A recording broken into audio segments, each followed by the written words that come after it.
A very warm welcome to all of you. मेरा नाम है Shubham Washne. By profession, I'm a YouTuber on Self Selection Board, and my aim is to make your concept clear like crystal and solid like rock. चलिए अब आते हैं हम vocabulary section पे. देखिए vocabulary section में आज से आपकी शुरुआत हो रही है और पहले मैं आपको SSC CGL की कराऊंगा. ठीक है, मैंने आपको अपने स्ट्रैटेजी वीडियो में बताया था कि SSC CGL की कैसे होगी और क्यों कर रहे हैं हम. ठीक है, और जब हम ये कर लेंगे तो आपका कॉन्फिडेंस एक अलग लेवल पे होगा vocab के रिगार्डिंग, और मैं आपको बहुत ही फन वे में कराऊंगा. तो जब मैं फन वे में आपको कराऊंगा तो आपका रिवीजन भी कराऊंगा मैं, तो आपको तब एक एहसास होगा कि यार ये वोकैब ऐसी चीज़ नहीं है जिसे हम रट रहे हैं. हमें अगर मज़े में कराया जा रहा है तो हो जाएगा, बट व्हाट आई वांट कि आप इसे 2 बार रिवाइज करें. एक क्लास के ख़त्म होने के बाद और दूसरा शाम को इवनिंग में. क्लियर है? या बिफोर लंच भी कर सकते हैं, मतलब 2 बार रिवाइज होना चाहिए, बस कहना है इतना है. क्लियर है? बस चलिए हम आगे चलते हैं. The first word is mercurial. आपने मरकरी सुना है? मरकरी आपके थर्मोमीटर में होता है, आपको पता होगा. तो जैसे ही थोड़ा सा टेम्परेचर होता है चेंज होता है, यस इसका मतलब भी होता है चेंज, सडन चेंज होना, अनप्रिडिक्टेबल चेंज होना, उसको ही हम कहते हैं मर्क्यूरियल. आई थिंक आपको याद करना बहुत ही ज़्यादा आसान होगा. ठीक है, अच्छा आप लोग इन वर्ड से इंटीमेट मत होइएगा, ये वर्ड्स मैं आपको कराऊंगा, बाद में कराऊंगा. अभी तो बस मैंने आपके सबकॉन्शियस माइंड में डालने के लिए कर दिए, क्योंकि जितनी बार हम उसको लुक करेंगे ना उतनी बार हमारे दिमाग में बसना शुरू हो जाएगा. ठीक है ना, दैट्स द ओनली रीजन. तो जरा एक सेंटेंस देख लेते हैं. His mercurial and inconsistent temperament left him with a few friends. ठीक है, यहाँ पर उसने सीधे सीधे बोला है कि उसका मर्क्यूरियल मतलब सडन चेंज होने वाला, इनकॉन्स्टेंट मतलब जो हम ट्रैक नहीं कर सकते, ऐसा टेम्परामेंट है, मतलब ऐसा उसका नेचर है जो उसके सिर्फ कुछ ही दोस्त उसके साथ छोड़ गया है. क्लियर है? दोबारा बोल देता हूँ, मीनिंग बड़ा ही सिंपल है. मीनिंग ये था कि उसका sudden change, non constant, temperament मतलब नेचर, उसका जो उसकी जो तरीका है जीने का, टेम्परामेंट मतलब उसका गुस्सा कह लीजिए, वो उसके इसके चक्कर में बहुत कम दोस्त उसके रह गए हैं. ठीक है ना. चलिए अब मैं आपको एक बात और सलाह दूंगा यहाँ पर. अगर आपको रिवाइज करना हो ना, जैसे मैंने आपसे कहा कि इस क्लास के बाद एक बार रिवाइज कीजिएगा. ठीक है, और फिर सेकेंड टाइम रिवाइज कीजिए. सेकेंड टाइम रिवाइज करें ना, मेरी आपको एक सलाह है कि आप सेंटेंस बनाएं. ठीक है, सेंटेंस बनाने से ना जो वर्ड होता है ना वो हमारे दिमाग में बस जाता है. ठीक है ना. चलिए यहाँ पर हम आगे चलते हैं.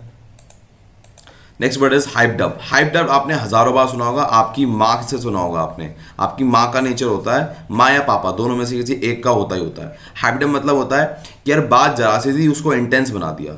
ठीक है, इंटेंस मतलब उसमें बहुत ही ज़्यादा मिर्च मसाला डाल के बना दिया, तो उसे हम कहते हैं टू एक्साइटेड और नर्वस. मतलब या तो आप बहुत ज़्यादा एक्साइटेड वे में कोई बात बताने लगे हो, ठीक है, कि ये हुआ, तुमने ऐसा किया, तुमने वैसा किया, तुम्हें समझ नहीं आता क्या, 10 बार बता दी मैंने तुम्हें, तो ये एक्साइटेड स्टेट होती है. समझ रहे हैं, इसे हम कहते हैं एक्साइटेड स्टेट. ठीक है, या टू नर्वस टू शाय, जैसे कोई इंसान बहुत ज़्यादा डरपोक है तो इसे हम कहते हैं इसलिए इंटेंस स्टेट. क्लियर है, बात समझ में आ रही है? Intense state. ठीक है, चलिए यहाँ से हम आगे चलते हैं जरा. अगला वर्ड है सेप्टुजेनेरिन. सेप्टुजेनेरिन बहुत ही अच्छा वर्ड है. अब इस वर्ड को आपको समझना कैसे, जो सितंबर में लोग पैदा हुए हैं, जो सितंबर में लोग पैदा हुए हैं वो सीनियर सिटीजन है. ठीक है ना, वो जल्दी बूढ़े हो जाते हैं, वो जल्दी बूढ़े हो जाते हैं. ठीक है ना, जो सितंबर में लोग पैदा हुए हैं वो ऐसे कर लो 10 टाइम ज़्यादा फास्ट होते हैं. ठीक है ना, वो जल्दी बूढ़े हो जाते हैं या बूढ़े दिखते हैं वो, तो इसका मतलब होता है सीनियर सिटीजन. मतलब इसका होता है सीनियर सिटीजन. क्लियर है? चलिए यहाँ से हम आगे चलते हैं. Next word is perceived. आप में से काफ़ियों को परसीव पता होगा, पर मैं वैसे ही परसीव बता देता हूँ. देखिए वॉलेट होता है, मैन के वॉलेट को पर्स कहते हैं हिंदी में. ठीक है ना. अब एक बात बताइए, ये आपका बम है और यहाँ पर पर्स रखा है. अगर यहाँ से परसीव मतलब गायब हो जाए, ठीक है ना, गायब हो जाए, तो आपको जो एहसास होगा, क्या मुझे एहसास हो रहा है कि मेरे पास ये चीज़ नहीं है, उस एहसास को हम कहते हैं परसीव्ड. क्लियर है? तो पर्स के गायब होने के एहसास को हम क्या कहते हैं? परसीव्ड. गायब होने का एहसास, एहसास मतलब हो गया परसीव्ड. क्या मेरी बात समझ है? आपको अवेयरनेस हो गई, आपको पता लग गया कि मेरा पर्स तो चोरी हो गया. क्लियर है? आई थिंक आपको याद करना आसान हो गया होगा. चलिए आगे देखिए जरा. बाइबल. देखिए बाइबल के 2 मीनिंग होते हैं. एक होता है सक्सेसफुल, बहुत ही ज़्यादा सक्सेसफुली कोई काम करना, या फीजिबल मतलब अफोर्डेबल. ठीक है ना. अब यहाँ हम याद कैसे करेंगे? देखिए बाइबल आप खरीदने गए, बहुत ही ज़्यादा अफोर्डेबल थी. उसके बाद आपने जब इसे पढ़ा तो आपकी ज़िंदगी सक्सेसफुल हो गई. क्लियर है? तो हम बाइबल अफोर्डेबल जिंदगी सक्सेसफुल हो गई. क्लियर है? अगला देखिए ग्रीवियंस. आपने एक वर्ड देखा होगा ग्रीफ, ये उसी का भाई है. ग्रीफ में अगर मीनिंग देखें तो ग्रीफ का मतलब होता है दुख, सॉरो. ठीक है, अब ये जो सॉरो है, इसका अगर मान लो आपको बहुत ज़्यादा दुख हो रहा हो तो आप किसी से कंप्लेन नहीं करोगे ना, तो इसी का मतलब होता है ग्रीवियंस का कंप्लेन। क्या मेरी बात समझ में आ रही है?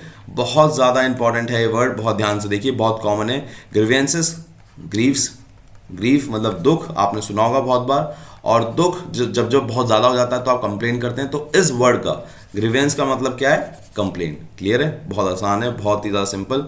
आगे ज़रा देखिए, अगला वर्ड है क्रूसेड। क्रूसेड क्या होता है?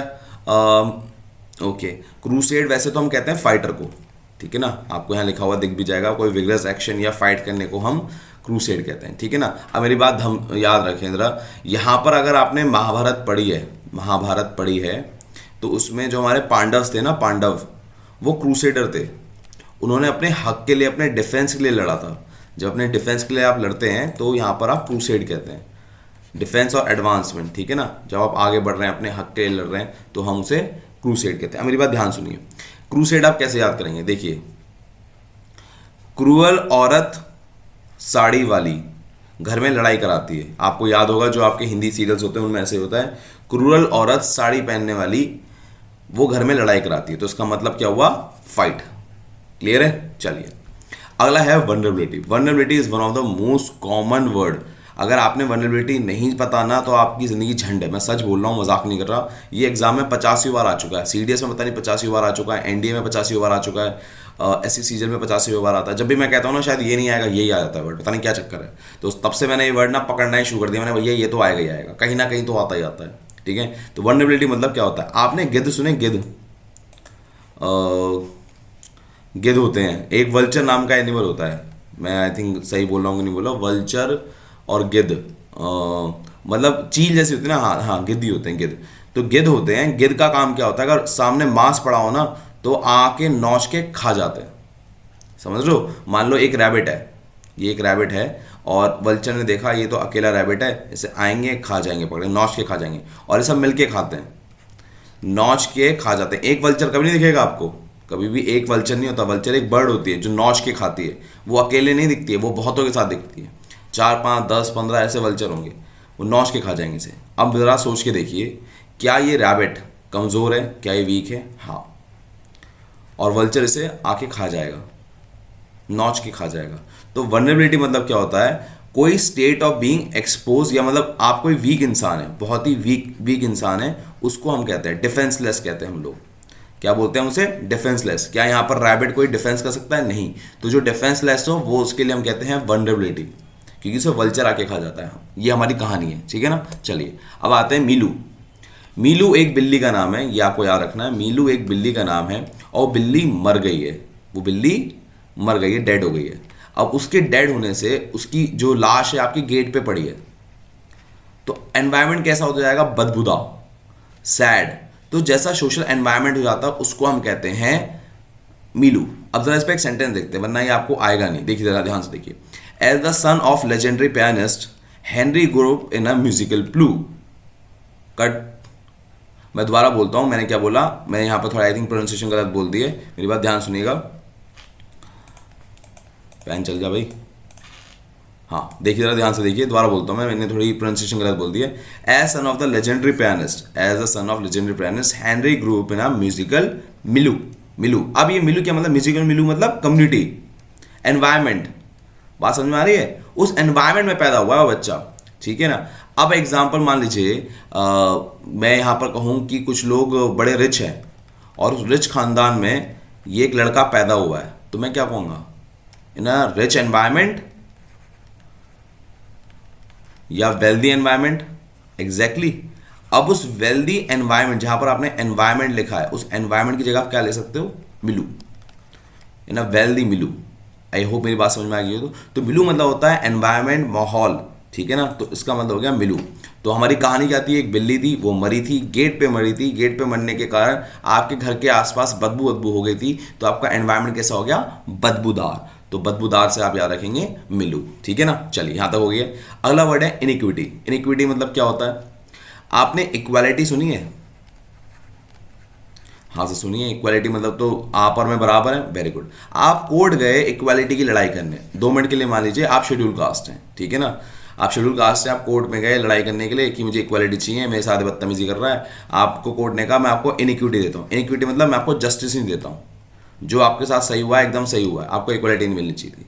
तो इनिक्विटी मतलब जस्टिस ना मिलना, जस्टिस ना मिलना। आई थिंक अब आपके लिए याद करना बहुत ही ज़्यादा सिंपल हो गया होगा। क्लियर है? ध्यान रखिए, सब लोगों की नज़र एकदम स्क्रीन पे होनी चाहिए मैं क्या बता रहा हूँ। मैंने बहुत सारे वर्ड्स आपको बता दिए हैं, मैं एक बार रिवाइज और करा दे रहा हूँ और उसके बाद हम आगे बढ़ेंगे। मेरी बात ध्यान सुनिए, फटाफट फटाफट फटाफट फटाफट फटाफट और करेंगे, जल्दी जल्दी, समय बर्बाद नहीं करेंगे। ओके, पहला वर्ड था मर्क्यूरियल, टेम्परेचर का बढ़ना, सडन चेंज। याद आ गया? ध्यान सुनिए मेरी बात। हाइप्ड, किसी चीज़ का इंटेंस हो जाना।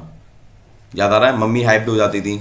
आगे देखिए, सेप्टुजेरियन मतलब जल्दी से सीनियर सिटीजन बन जाना, जल्दी से सीनियर सिटीजन बन जाना। तो इसका मतलब क्या? Senior citizen. परसीव्ड, आपका बम, आपका पर्स, पर्स गायब हो गया तो आपको अवेयरनेस आ गई, ठीक है ना, आपका बम अनबैलेंस हो रहा था, ठीक है ना। चलिए, बाइबल, बाइबल, बाइबल के दो meaning, feasible and working successfully, ठीक है ना। आगे देखिए, ग्रीवियंस, ग्रीवियंस मतलब क्या होता है? कंप्लेन। याद आ गया होगा, ग्रीव, दुख हुआ, दुख हुआ तो मैंने कंप्लेन किया। अगला देखिए, क्रूसेड, क्रूसेड मतलब क्या था? मतलब फाइटर। कौन कराता है? क्रूअल औरत जो साड़ी पहनती है, क्रूअल औरत जो साड़ी पहनती है वो दो लोगों के बीच में लड़ाई करा देती है। ओके, अगला वर्ड है वल्नरेबिलिटी। वल्नरेबिलिटी क्या होता है? वल्नरेबिलिटी मतलब कि एक कमजोर आदमी पे, डिफेंसलेस आदमी पे हमला होना, ठीक है ना। तो वल्नरेबिलिटी का मतलब ये हो गया, ठीक है ना, डिफेंसलेस मतलब हो गया इसका। चलिए, यहाँ तो हो गया। अगला वर्ड है मिलू। मिलू मतलब क्या होता है? बिल्ली मर गई, एनवायरमेंट कैसा हो गया? गंदा हो गया, ठीक है ना। तो एनवायरमेंट मीनिंग होता है इसका, ठीक है, बदबूदार हो गया एनवायरमेंट, ठीक है। अगला वर्ड हो गया इनिक्विटी। Inequity, equality. इक्वालिटी मिली तुमको जब कोर्ट में गए? नहीं मिला तुमको, इनजस्टिस मिला। क्लियर है? ये हो गए वर्ड्स। अब आते हैं अपने वर्ड पे, कंटेंशन। कंटेंशन मतलब क्या होता है? विवाद।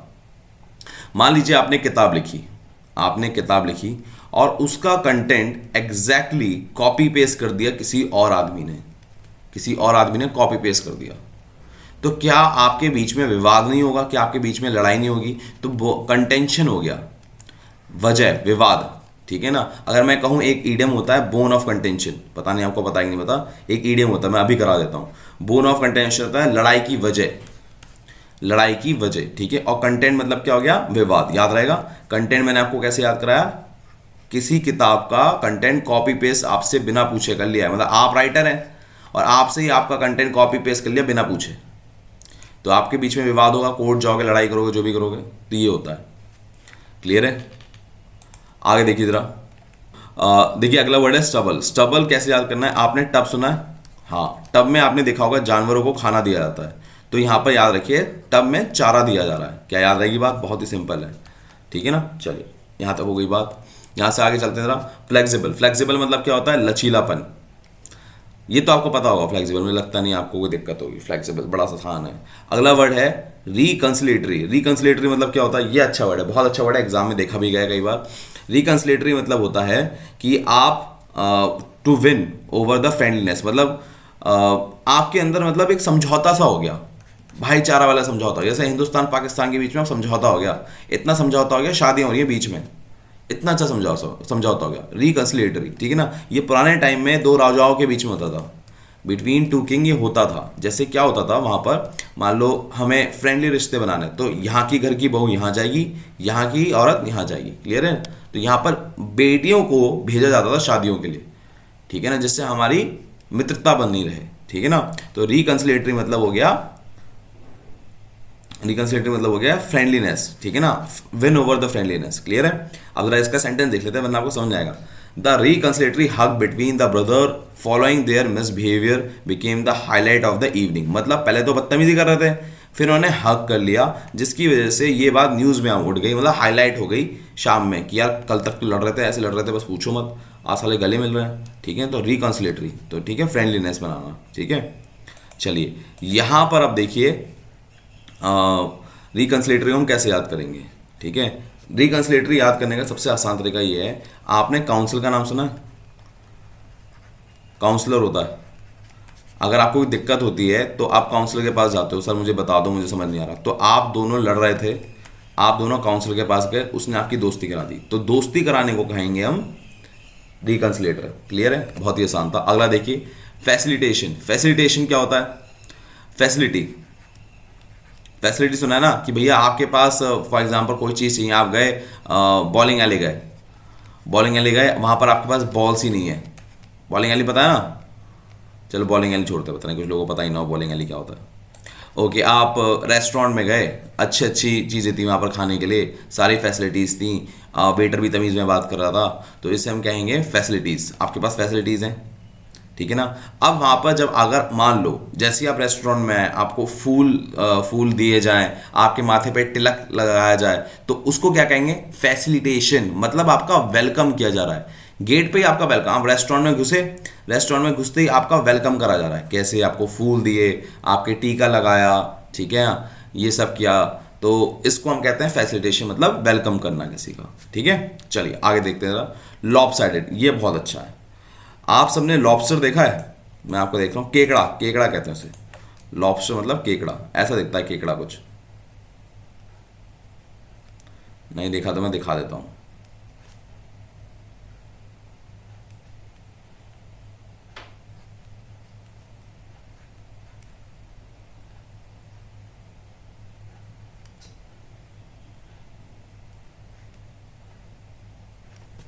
ये केकड़ा होता है, इसकी टांगे होती हैं ऐसे करके,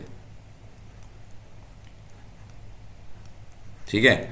अब केकड़े में आपका ये वाला हाथ छोटा हो जाए, ये वाला हाथ छोटा हो जाए, जैसे भाई इस केकड़े का ये हाथ अगर स्मॉल हो गया और ये बिग हो गया, ठीक है, तो इसमें क्या मतलब हो गया इसका? इसका मतलब one side lower smaller than other, मतलब ये साइड बड़ी है, ये वाला हाथ बड़ा है एज कंपेयर टू दिस, इसका मतलब ये होता है, ठीक है। ये कह लीजिए इसका शॉर्ट में मीनिंग हो गया अनइक्वल होना।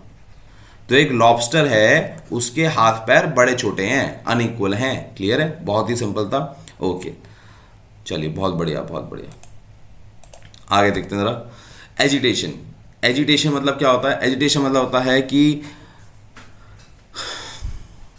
एजिटेशन का मतलब अगर हम देखेंगे तो एजिटेशन मतलब है कि आंदोलन करना, रिवोल्ट करना, ठीक है ना। मेरी बात ध्यान सुनिएगा, रिवोल्ट करना मीनिंग होता है। अब रिवोल्ट करने को हम कैसे याद करेंगे? मेरी बात ध्यान सुनिए, बहुत ध्यान से। एजिटेशन, आग लगा दी। अगर आग लगाओगे किसी के घर में तो वो आदमी क्या तुमसे लड़ने नहीं आएगा, रिवोल्ट नहीं करेगा तुम्हारे खिलाफ? तो वही को, उसी चीज को हम कहते हैं रिवोल्ट, ठीक है, आंदोलन करना, ठीक है ना। आई थिंक आपको समझ में आ गया। यहां पर देखिए, small shopkeeper carried on a long agitation against the big department store. जो छोटे दुकानदार हैं उन्होंने रिवोल्ट किया बड़े दुकानदारों के खिलाफ, जो बड़े बड़े डिपार्टमेंट्स होते हैं, बिग डिपार्टमेंट्स, बिग कंपनीज, उनके खिलाफ आंदोलन कर दिया।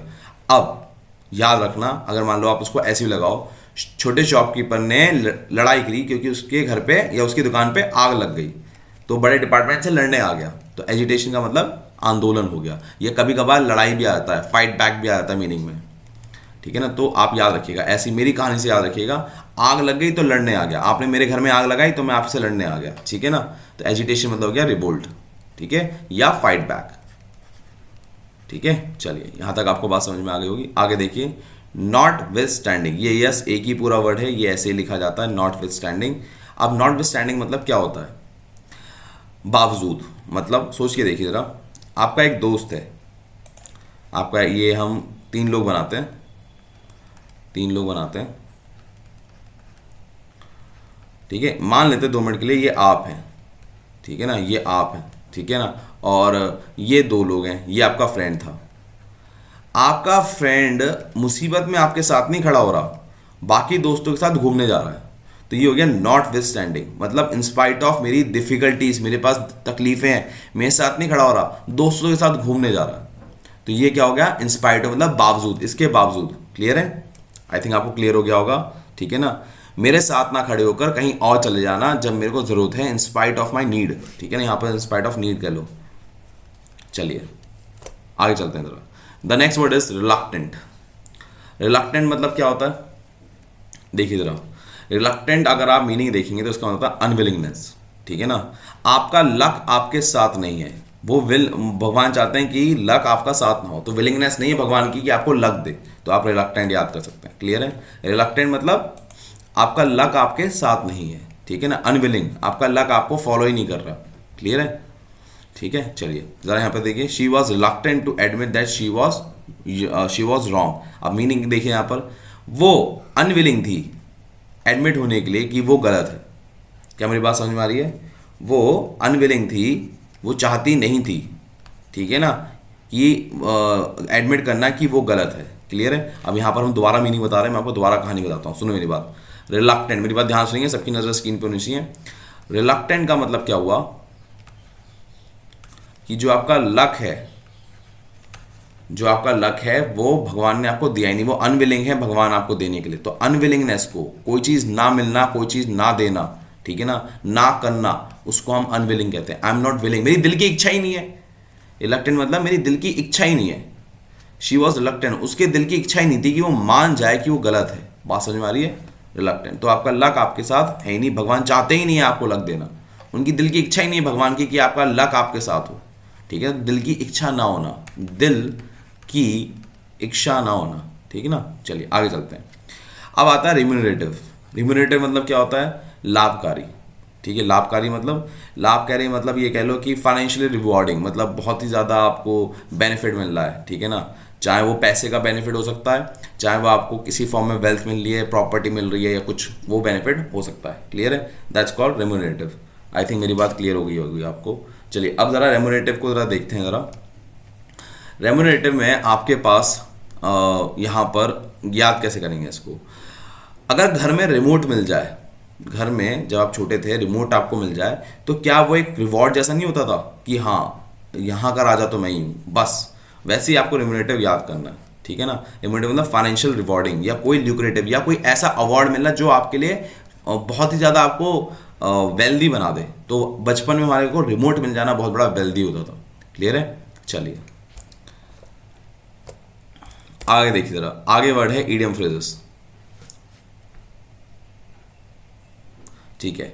अब हम इडियम फ्रेजेस करेंगे। पहले हम जरा एक मिनट रिवाइज कर दें सारे वर्ड जो हमने पढ़े हैं, जिससे हमें कोई दिक्कत ना है। चलिए, तो पहले हमारे पास हमने 10 तक तो कर ही लिए थे, अब 11th पे आते हैं। कंटेंशन का मतलब क्या है? कंटेंशन मतलब क्या होता है? कंटेंट, आपका कंटेंट कॉपी पेस्ट कर लिया था किसी इंसान ने, फिर आपने क्या की थी? लड़ाई झगड़ा, तो आपका जो झगड़ा हुआ था उसका मतलब होता है, विवाद का मतलब होता है कंटेंशन। स्टबल, टब में, टब के अंदर जानवर खाना खा रहे हैं। क्लियर है? चलिए आगे देखिए। फ्लेक्सिबल आपको पता होगा, लचीलापन, ये तो आसान है। रिकंसिलेटरी, अगर रिकंसिलेटरी अगर आप देखना चाहो, ये बहुत ही सरल, बहुत ही अच्छा वर्ड है रिकंसिलेटरी। क्या मतलब बताया था मैंने आपको?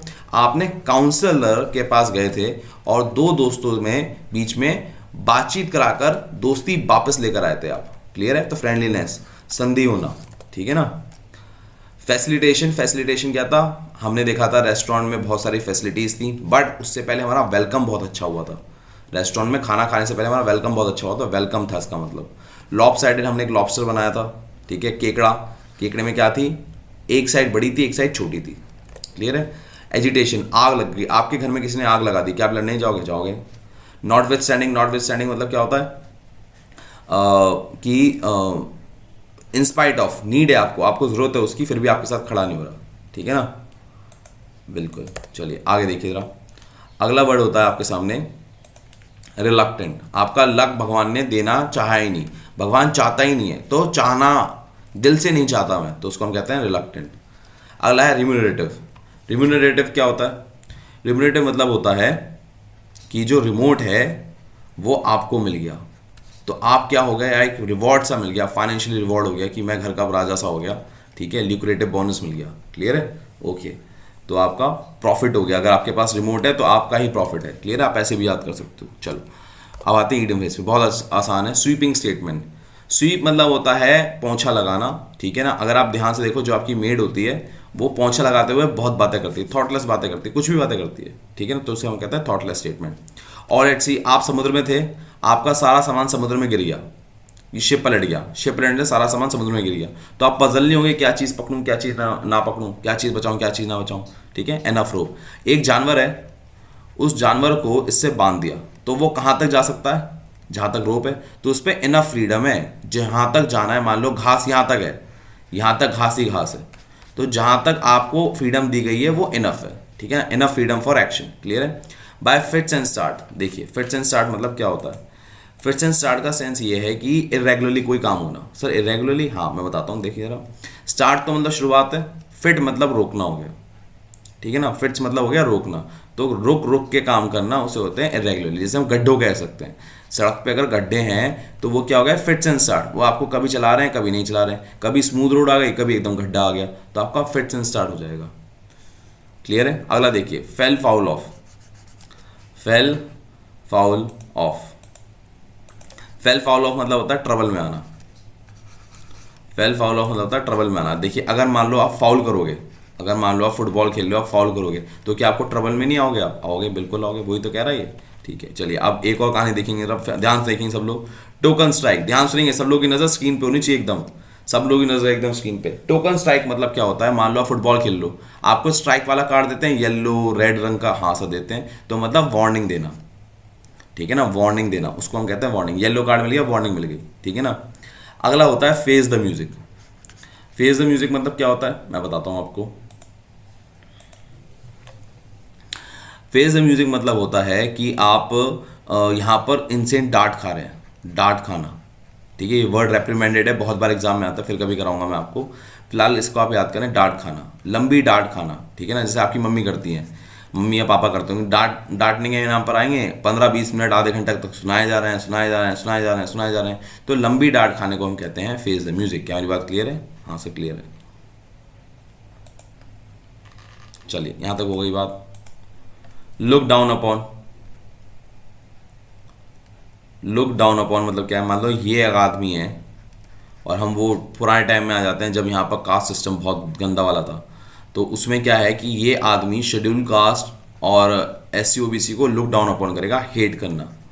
ठीक है ना, नफरत करेगा उससे, उसने अगर कुछ टच भी कर दिया ना, उसको टच नहीं करेगा दोबारा। ठीक है। अगला वर्ड है flogging a dead horse. Flogging a dead horse मतलब क्या है, मान लो आप एक घोड़े पे बैठे हो जो मर चुका है, और उसकी आप लगाम पकड़ के कह रहे हो चल भाग भाग भाग भाग, तो आप क्या कर रहे हो, टाइम वेस्ट ही तो कर रहे हो आप। सिंपल है। अंडर अ क्लाउड, अब मेरी बात ध्यान सुनिए, बहुत ही अच्छा है, इसका बहुत ही सिंपल कहानी है। ये बादल है, ठीक है ना, ये बादल हमेशा आपके सिर के ऊपर ही रहता है, आपको समझ नहीं आता क्यों। बाद में पता लगा यहाँ तो ड्रोन है एक, यहाँ तो ड्रोन है, तो आप पे क्या कर रहा है वो, अंडर सस्पिशन रख रहा है, आपको सीक्रेटली देख रहा है वो, तो आपको सीक्रेटली देखना या सस्पिशन में रखना, नजर रखना, उसको हम कहते हैं अंडर अ क्लाउड। क्लियर है। ग्रीन थंब बहुत ही आसान है, एक आदमी था, उसका हरा अंगूठा था। हरा अंगूठा क्यों कहते थे उसे, क्योंकि बचपन से वो खेती बाड़ी या गार्डनिंग में बड़ा अच्छा था, गार्डनिंग करने में, तो वहां से एक रूल बना कि जिसके पास नेचुरल टैलेंट या नेचुरल इंटरेस्ट होगा उसे हम कहेंगे ग्रीन थंब। ठीक है, चलिए यहां तक बात समझ में आ गई। प्लेड हैवॉक, हैवॉक मतलब होता है डिस्ट्रक्शन। ठीक है, तो मतलब तबाही मचाने को कहते हैं, कॉज डिस्ट्रक्शन। सिंपल, ये तो बहुत सिंपल था, कुछ था नहीं। हैवॉक का अगर मीनिंग आपको पता है तो आप बता सकते हैं। प्लेड हैवॉक मतलब डिस्ट्रक्शन मचाना, प्ले मतलब खेलना, डिस्ट्रक्शन मतलब डिस्ट्रक्शन में खेलते खेलते डिस्ट्रक्शन कर देना। ठीक है ना।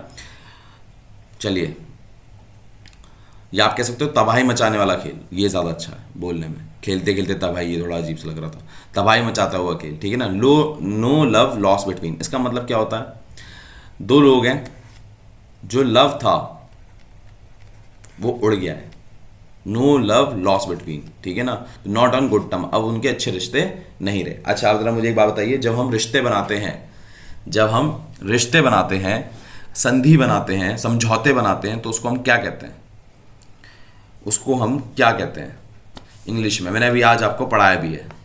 ठीक है ना, मैंने पढ़ाया आपको ये वर्ड, अगर आपको याद आ रहा हो तो मैंने आपको ये वर्ड पढ़ाया है। कहाँ भाग गया, देखिए, रिकंसिलेटरी कहते हैं, याद करिए जरा, रिकंसिलेटरी। काउंसलर के पास गए थे, ठीक है ना, काउंसलर के जाने के बाद आपके दो भाइयों में समझौता कराया गया, और उस समझौते को हम कहा रिकंसिलेटरी। देखिए, इसलिए मैंने कहा, देखिए आप लोगों को ये वर्ड तब तक याद नहीं होंगे जब तक एक बार तो आप क्लास के बाद रिवाइज कर लें, और दूसरी बात आप सेंटेंस बना के देख लें। अगर आप सेंटेंस नहीं बना पा रहे ना, तो उसका मतलब है कि वो याद ही नहीं हुआ, वो कभी आपको दिमाग में बैठेंगे नहीं। क्या फायदा, जो शब्द आपने याद किया आज तक आप सेंटेंस में यूज ना कर पाए। ऐसा नहीं होने वाला है कि आपने मैंने यहां से याद करा दिया और आपको पूरी जिंदगी वो याद रहेगा। जब तक आप सेंटेंस नहीं बनाओगे खुद से, वो याद ही नहीं रहेगा। क्लियर है। अगर आपको कॉपी बनानी है, कॉपी में सारे वर्ड्स लिखने हैं, तो मैं कहूंगा सेंटेंस फॉर्म में लिखो, आपको पूरी जिंदगी याद रहेगा, आपको कभी मेहनत नहीं करनी। मैं आपको सच बता रहा हूं, आपने एक बार ये वर्ड्स याद कर लेना, आप PCS दो, आप IAS दो, आप SC CGL दो, आप कोई भी एग्जाम दो, RBI का दो, आप NDA दो, आप CDS दो, आप AFCAT दो, कोई भी एग्जाम दो, यही वर्ड्स आएंगे सब में। एक बार की मेहनत है, एक बार मेहनत कर लिए सारे आ जाएंगे। ठीक है ना। अब यहां से हम आगे चलते हैं जरा। चलिए, अगली हमारे सामने ईडियम है fair and square. Fair and square का इस्तेमाल कहाँ हुआ देखिए।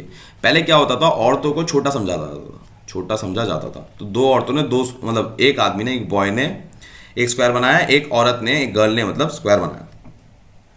टीचर आई, टीचर ने कहा जो बॉय ने स्क्वायर बनाया वो स्क्वायर है और जो लड़की ने स्क्वायर बनाया वो रेक्टेंगल है।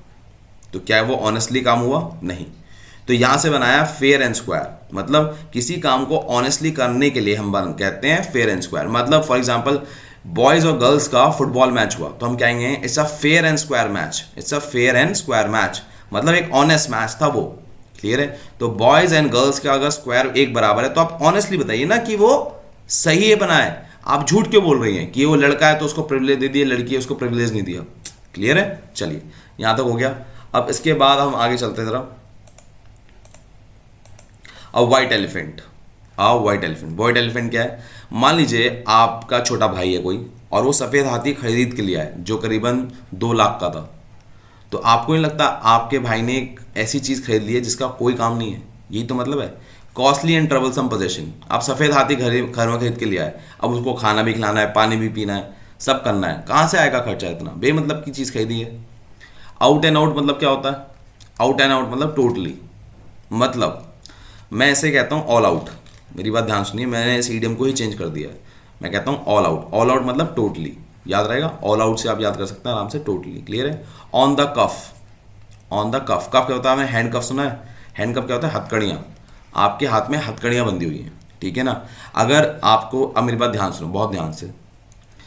ट्रिपल एक्स आपको चीज़ें पता होती होंगी, नहीं पता तो मैं बता देता हूँ, ठीक है ना। उसमें एक वो होता है BDSM, ठीक है ना। उस BDSM में हथकड़ियाँ बांधी जाती हैं। तो आपको कुछ क्रेडिट मिलने वाला है ना, तभी आपको बेड से बांधा जा रहा है। खैर कोई बात नहीं, अगर आप ट्रिपल एक्स से नहीं समझें तो मैं दूसरी बात से समझाता हूँ, ठीक है ना। चलिए, यहाँ पर आपका होता है ठीक है। पुलिस वाले ने कहा कि थोड़ी देर के लिए हथकड़ियाँ बंधवा ले, थोड़ी देर के लिए हथकड़ियाँ बंधवा ले, मैं तेरे को पैसे दूंगा, क्रेडिट दूंगा, ठीक है ना। ये याद रहेगा। ऑन द कफ मतलब पैसे मिलने वाले हैं, क्रेडिट मिलने वाला है। क्लियर है? हाँ। Does not hold water. Does not hold water मतलब देखिए, फॉर एग्जाम्पल ये आपका हाथ है, ये आपका हाथ है, ठीक है, ये आपकी उंगलियां हैं और इसमें पानी आप होल्ड कर सकते हैं? सोच के बताएं, क्या आप इसमें पानी होल्ड कर सकते हैं? नहीं। पर आपने इतना होल्ड कर लिया कि ये पूरी बाल्टी आ गई, पूरी की पूरी बकेट जितना पानी होल्ड कर लिया। तो मतलब कैन नॉट बी बिलीव, विश्वास नहीं हो रहा यार कि पूरी बोतल का पानी या पूरी बकेट का पानी इतना सारा होल्ड हो सकता है एक हाथ में, ठीक है। Wild goose chase. अब मेरी बात ध्यान सुनिए, वाइल्ड गूस चेज बहुत ही सरल है और बच्चे भूलते रह ज़्यादा है। मान लीजिए आपकी गली में कुत्ता है, मोती खो गया। आप ढूंढने में अपना समय बर्बाद कर रहे हो कि यार मोती नहीं दिख रहा, सुबह से यार गली में मोती घूमता था, मोती नहीं दिख रहा। तो ये क्या हुआ? समय की बर्बादी करना, ठीक है ना। फ्यूटाइल सर्च, बेकार में सर्च करना है। अबे मोहल्ले का कुत्ता है, इधर उधर घूम रहा होगा, आ जाएगा वापस, ठीक है ना। तो वाइल्ड गूस क्या होता है? गूस एक टाइप का पिग होता है, ठीक है ना। जंगली सुअर है, उसको आप ढूंढने में समय बर्बाद कर रहे हैं। क्लियर ना? सेम मतलब है। इन आ टाइट कॉर्नर। अब मेरी बात ध्यान सुनिए जरा। मान लेते हैं आपने चीटिंग करी है, आपकी एक वाइफ थी और आपने चीट करा है, या आप वाइफ हैं, आपने चीट किया है आदमी पे, कुछ भी वाइस वर्सा, ठीक है ना। और वाइफ है, सॉरी आदमी है, फॉर एग्जांपल आप हस्बैंड ही हैं, ठीक है ना। और आप आते हैं और आप जब जैसे ही आते हैं तो आप देखते हैं कि एक इंसान टाइट कॉर्नर में है, एक मतलब आदमी यहाँ पर छुपा हुआ है दरवाजे के पीछे। तो वो क्या है? टाइट कॉर्नर में छुपा हुआ है ना आराम से। तो वो क्या है? डिफिकल्ट सिचुएशन में, क्योंकि अगर आपने उसे पकड़ लिया तो आप उसे मारेंगे बहुत। दोबारा मैं कहानी बोलता हूँ, मैंने क्या बोला है कि हमें इसका मतलब है इन टाइट कॉर्नर मतलब डिफिकल्ट सिचुएशन। तो आप एक हस्बैंड है और आपकी वाइफ ने आपसे चीट करा है, ठीक है ना। तो उसका अब जो बॉयफ्रेंड होगा वो कहाँ छुपा होगा? दरवाजे के पीछे। तो वो क्या होगा? डिफिकल्ट सिचुएशन, क्योंकि अगर आपने पकड़ लिया तो वो तो गया। क्लियर है? तो ना टाइट कॉर्नर मतलब डिफिकल्ट सिचुएशन। That's it. यहाँ पर ये सारे मैंने आपको करा दिए, एक बार मैं ये वाली चीज़ रिवाइज और करा दूँ और उसके बाद हम खत्म करते हैं, ठीक है। चलिए देखिए जरा। Green thumb natural interest, played havoc तबाही मचाना, नो लव लॉस बिटवीन मतलब not on good terms, fair and square honest, a white elephant मतलब costly and troublesome possession, out and out मतलब totally, on the cuff credit मिलना, किसी चीज का credit मतलब पैसे भी कह सकते हो, पैसे मिलना या आपको वाहवाही मिलना, किसी चीज का क्रेडिट मिलना, ठीक है ना। डज नॉट होल्ड वाटर मतलब विश्वास नहीं करा जा सकता। वाइल्ड गूस चेज मतलब futile search, in a tight corner difficult situation, ठीक है ना। फ्यूटाइल मतलब बेकार, बेकार की सर्च करना। चलिए मैं लेता हूं आपसे विदा, Jai Hind, take care, bye bye, मिलते हैं आपसे अगली वीडियो में।